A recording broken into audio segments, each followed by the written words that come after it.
First up, guys, my name is AK. I'm from Durban, EP.1. I'm the creator and host of the new creator channel, Gifted Heartz.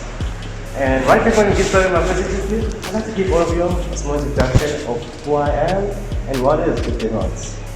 So, simply I can describe myself to you guys just by saying that I'm a creative enthusiast. And what do I mean by that? I'm based on who's got big love for the creative industry, whether it's fashion, art, films, music, and all the other creative categories that we have. I've got a big love for them. And here's how I came up with the idea of Gifted Heartz and what is the purpose of it. So basically one day I came to the realization that there's so many people out there who are gifted with a creative talents in their hearts. But we hardly ever get to learn about who they are. Why do what they do? What is the purpose? What impact or change are they trying to bring with the creative industry, with the gift that they have in their hearts? So therefore, Gifted Heartz is all about me going out there, meeting as many creatives, and have us learn about them.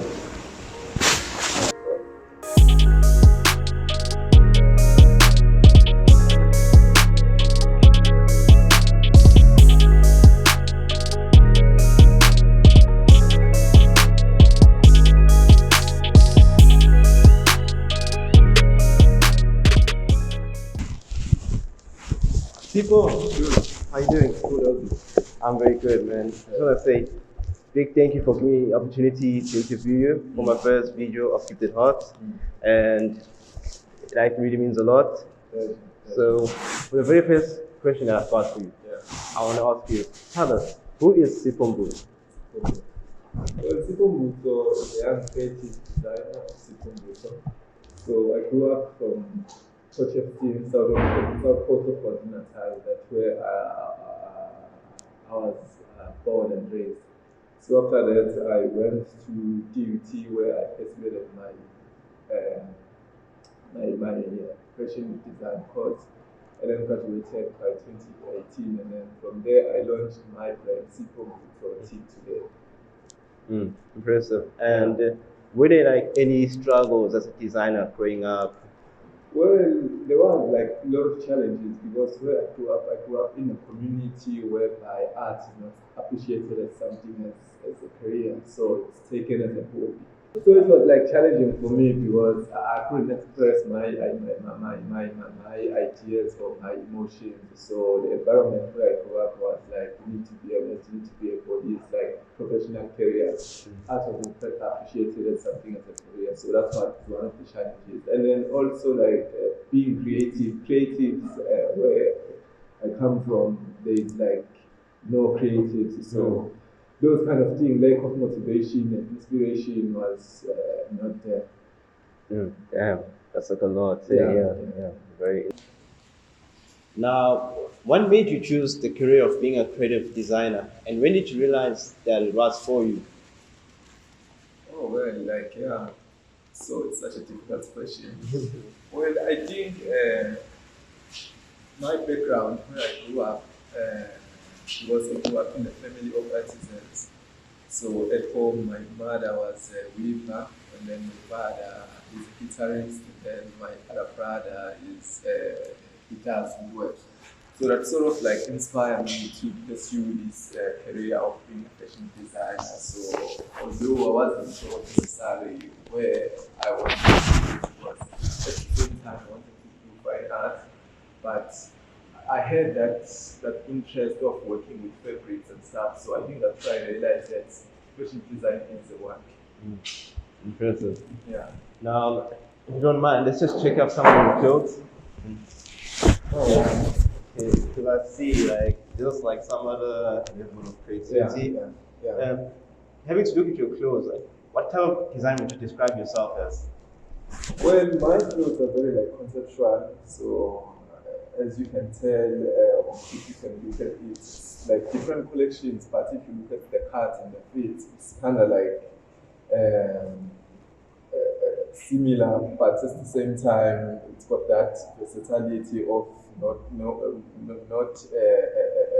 saying it men's or it ladies, so they are very gender neutral, just like to give you like one word. So it's gender neutral, and when it comes to fit, it's very loose, baggy, oversized, which accommodates all different bodies. And then also in terms of texture, most of the time I work with cotton. As you can feel, this one is more like 100% cotton. Yes. So this is like imported from Burkina Faso. And then also in terms of texture, I like to play around with like the construction. As you can see, this one is that two like different fabrics that are layered together, laminated together to create that sort of like rough and then constructed and unfinished.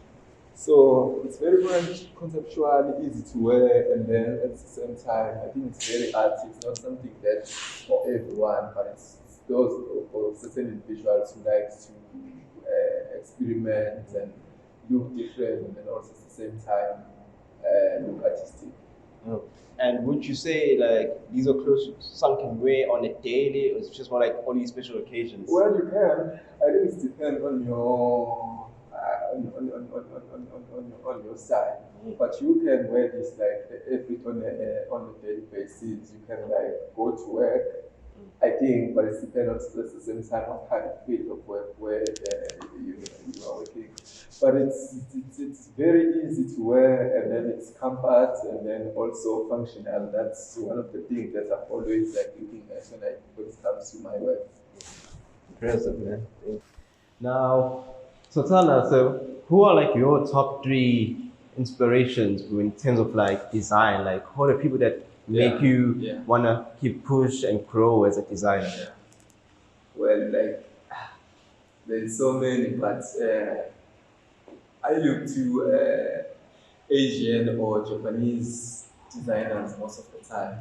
I won't name them, but maybe if you can do the homework and look at my work, you might see that there is like those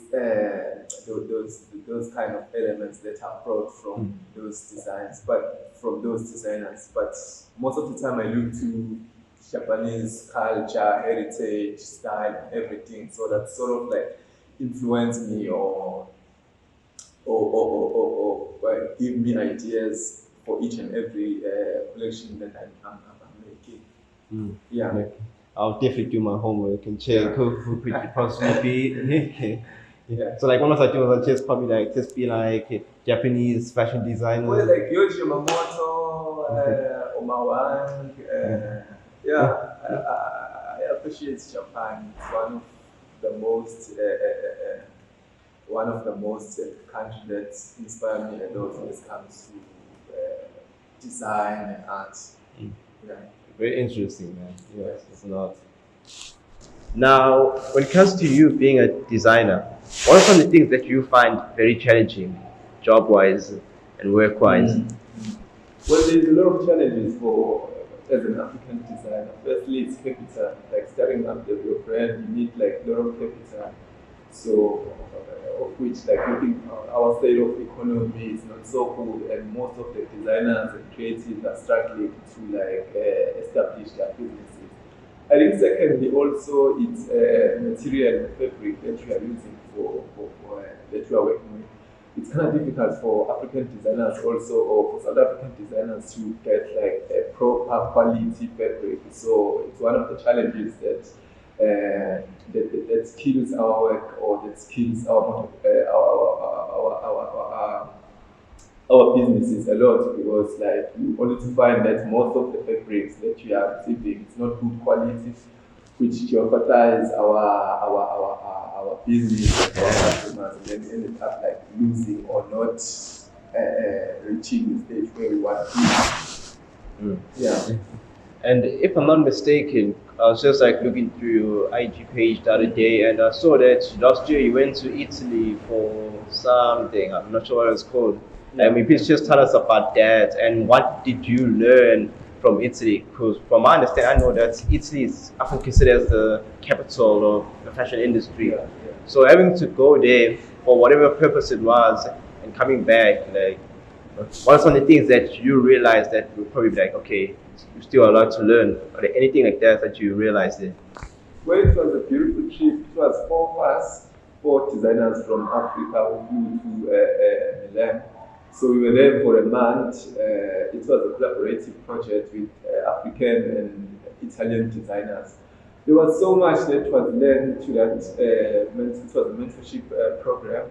There was so much when it comes to like culture and learning about Italian culture, heritage, and then also business-wise in terms of like business, how to develop a brand, marketing, advertising, and all of those things.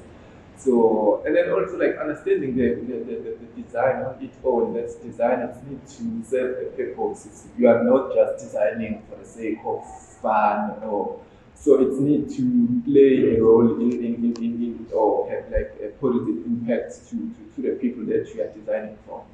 So I think it's one of those things that stood out for me while I was there at Italy. Yeah. No, man, it's great to hear. That's like a lot. Yeah. Yeah. Now, this is the last question to you. So, where do you see yourself in the next 10 years? And what mark do you want to leave behind when it comes to you and the gift that you have in your heart? When you basically take like your last heartbeats, like what do you want to be known for when you take your last heartbeats? Wow. Well, let's be 10 years.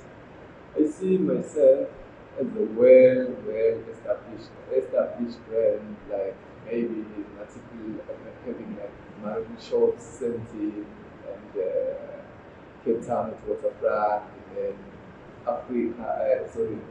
Nigeria at Lagos, expanding like to Africa. So that's where I see myself in the next 10 years time. And then also the question again, living what's when you and your gift take your last heartbeat. Yes. Basically, like when you leave this world. Yeah. Like what mark do you want to leave behind? I think freedom. So freedom of expressing yourself with no fear of being judged or no fear of being